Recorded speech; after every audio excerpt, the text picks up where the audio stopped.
I'm with Jonathan Feldstein from Genesis 123 Foundation, and we're talking about Israel's strike on Iran. Now, what happened, Jonathan, last night with Israel and Iran? You mean other than waking me up at 3 o'clock in the morning, we had an air raid siren because Israel launched a preemptive attack on Iranian. It appears I've been trying to keep up and follow all the details, but there's so many.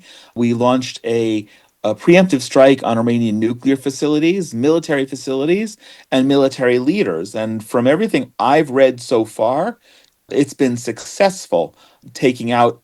One of the things that I specifically admire in the military success, but also pride as a nation, is that we're not carpet bombing them. You know from living here that as soon as the Iranians start to retaliate, their missiles and drones will attack cities and civilian infrastructure without any distinction. And when you look at the buildings that were attacked, specific people on specific floors and specific buildings, and successfully taking out much of the top Iranian military leadership, I'm really proud of the success, and I'm really proud of the fact that it's very targeted and humanitarian, because it's important to note, and most Iranians know this because they don't like their own regime anyway, that we're not against the Iranian people, we're against the Islamic regime. And that's where the source of the problem is. So, right now, as we speak, we're waiting on what appears to be an imminent reprisal from Iran, and this may go on for a few or several days. Sounds like there's 100 drones heading this direction. Now, when the siren went off, was that telling you that Israel was attacking Iran, or was that So, saying that Israel could be under attack as well? right, that's a good question, because I was asleep and I didn't get any advance warning. Recently, when we've been getting missile attacks from the Houthis in Yemen, that it comes with a warning about a minute, minute and a half, 2 minutes in advance, saying a detection of a missile launch has been made, and please be prepared that there may be a siren in your area. I assumed that that's what this was, and because I was asleep, that I just missed the advance warning. But what it appears is that the Home Front Command, the Army, activated the air raid sirens, if not all over the country, certainly in major parts of the center of the country where the majority of Israelis live, simply as a precaution, because we had maybe at that point just hit some of the initial targets, and with the missiles, should they have responded immediately, the missiles could get here in a few minutes. So I believe that that was somewhat precautionary, as compared to there's something imminent on the way and now you need to take cover, which I think that shortly after we finish this conversation, we may be having. Are there any special rules today at the moment from the Home Front Command because Israel has struck Iran? Yeah, indeed. So the first thing we heard was that all schools were canceled, public workplaces are closed, public gatherings are prohibited. Shortly after all of this went down, I got text messages from my synagogue saying that all the prayer services had been canceled. So certainly people are not going out in public gatherings. I did run out. I didn't know if stores would be open, but they sort of have to be, because remember, it's Friday, it's the eve of Shabbat, and many people are getting ready, not just getting ready for Shabbat, but also now stocking up, as I did, with milk and eggs and bread and just some other very basic things in the event that supply chains are disrupted and we're not able to get these things. So the stores were open, and people's shopping carts were quite full. That's what Mm. I noticed. Shabbat is coming up very soon, so will you still be getting news and listening to the news even though it's Shabbat?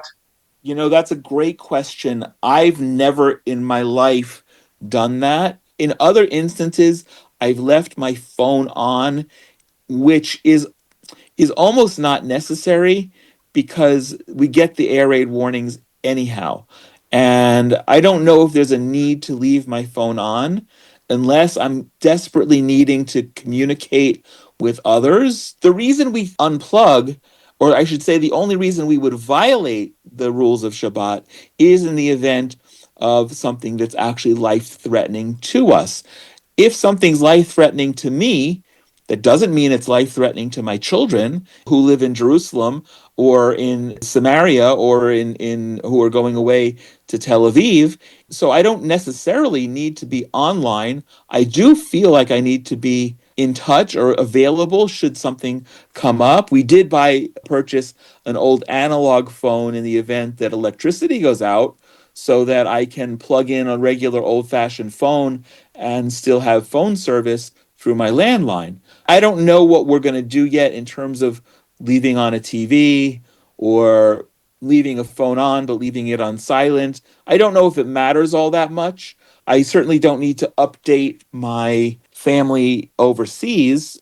Of course, they're panicked, not knowing, but the truth of the matter is, how many times can you answer a text message that says, "Are you okay?" My Mm. feeling is if something's not okay, that's when they need to hear from us, not every half hour or hour when they're anxious about it. Was this strike necessary? And is Iran a threat to Israel? Well, we don't know if that's a present tense or a past tense, but for sure, Iran has been a massive threat. And what I have read and seems to be being revealed for the first time in the depth, that it's documented now that Iran was that much closer to being able to produce not just a nuclear weapon, but I think I read, if I'm not mistaken, 15 nuclear weapons. And it's also important to note that today, Friday, the 13th of June, which is the day that the attack was launched, is the 61st day after President Trump gave the Iranians 60 days to make a deal.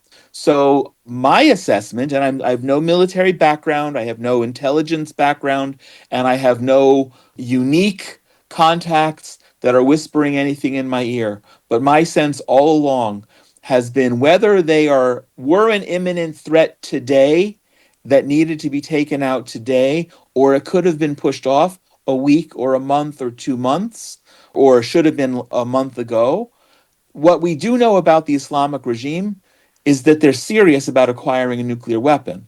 And we know that they're serious, at best, blackmailing the world with such a weapon, or worst case, they'll actually use such a weapon. So I've advocated, and I'm not a warmonger, you know this, I've advocated for a number of months or more that we're at that point where the military targets, the nuclear facilities, and if it were up to me, the supreme leader himself would all be targeted, and let the Iranians take back their country and go and rewind the clock to 1978, to an Iran that is not a threat, not just to Israel, but to the world. And to me, that's almost an impossible utopian situation. But yeah, I do believe, Paul, that we were at that juncture and the timing was right, had to be now. And I'm glad we did it, even though there may be some very severe repercussions. Crude oil prices have went up because of this, which affects everybody around the world.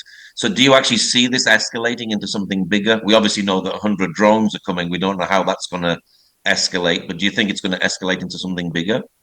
I think it definitely can escalate into something bigger.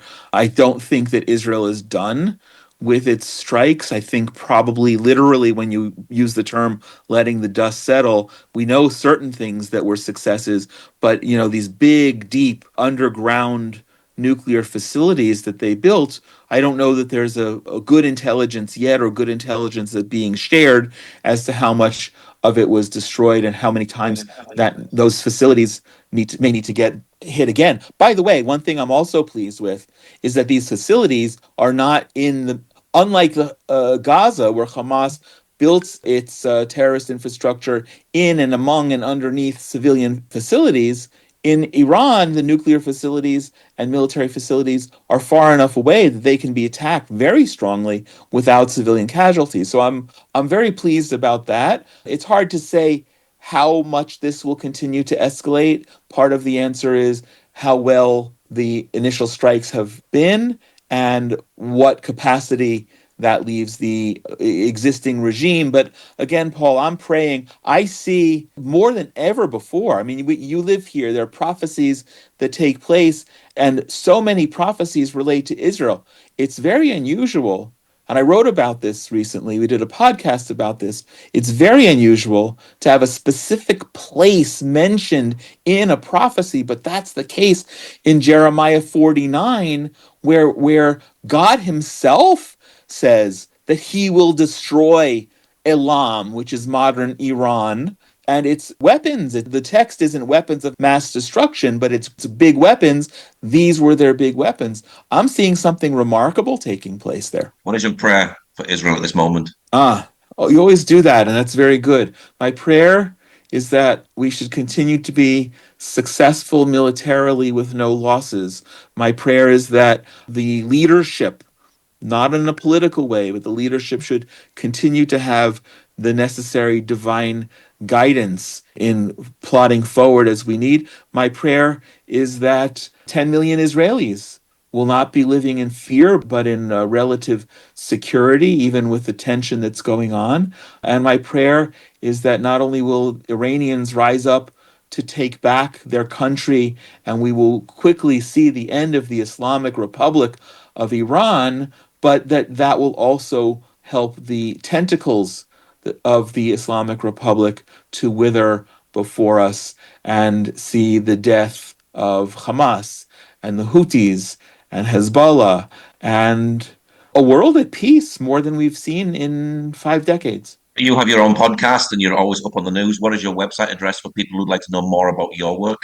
Thank you, Paul. So the Genesis 123 organization is on all the social media and can also be found at genesis123.co. And the podcast is called Inspiration from Zion. We've had some great episodes recently and another couple of exciting ones coming. That's on all platforms where somebody can listen to podcasts. It's again called Inspiration from Zion. Well, Jonathan, thank you very much for sharing today. Always a delight, Paul. It should be a Shabbat Shalom for all of us.